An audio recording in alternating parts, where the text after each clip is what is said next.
ഇതിനാ താത്താമാരെ എങ്ങനെ വഴുത് കേൾക്കണേ? ഒരുപാട് വഴുത് കേൾക്കരുത്. വഴുതിന്റെ മഹത്വം എന്നറിയും. ഇവിടെ അറിവ് പഠിച്ചാൽ അത് ചെയ്യണം. ഒരറിവ് പഠിച്ചിട്ട് ചെയ്തില്ലെങ്കിൽ അതിൻ്റെ അടി വേറെ കിട്ടും. അല്ലാഹു കാത്തിരക്ഷിക്കുമാറാകട്ടെ, പുറത്ത് കാത്തിരക്ഷിക്കുമാറാകട്ടെ. ഒരു ഇൽമു പഠിച്ചില്ലെങ്കിൽ പഠിച്ചില്ല എന്നല്ലേ ഉള്ളൂ. ഒരറിവ് പഠിച്ചില്ലെങ്കിൽ പഠിച്ചില്ലെന്നല്ലേ ഉള്ളൂ.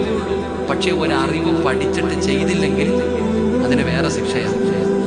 ഞാൻ നേരം വെളുത്ത വൈകുന്നേരം വരെ വഴുത് കെട്ടിങ്ങനെ ഇരിക്കും. എന്നിട്ട് എന്തുണ്ട് നിനക്ക് ഈ ചെയ്യുന്നത് കേട്ടതൊക്കെ ഒന്ന് ചെയ്യെങ്കിലും വേണ്ടേ? അതിന് സമയമുണ്ടോ? ഉമ്മത്തിനെ കാത്തിരക്ഷിക്കുമാറാകട്ടെ.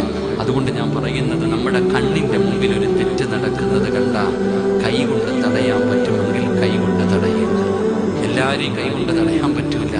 അപ്പൊ നാവ് കൊണ്ട് പറയാം.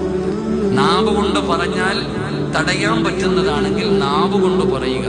കൈകൊണ്ടും പറ്റൂല, നാവ് കൊണ്ടും പറയാൻ പറ്റൂല. അപ്പൊ പിന്നെ എന്ത് ചെയ്തേക്കണം?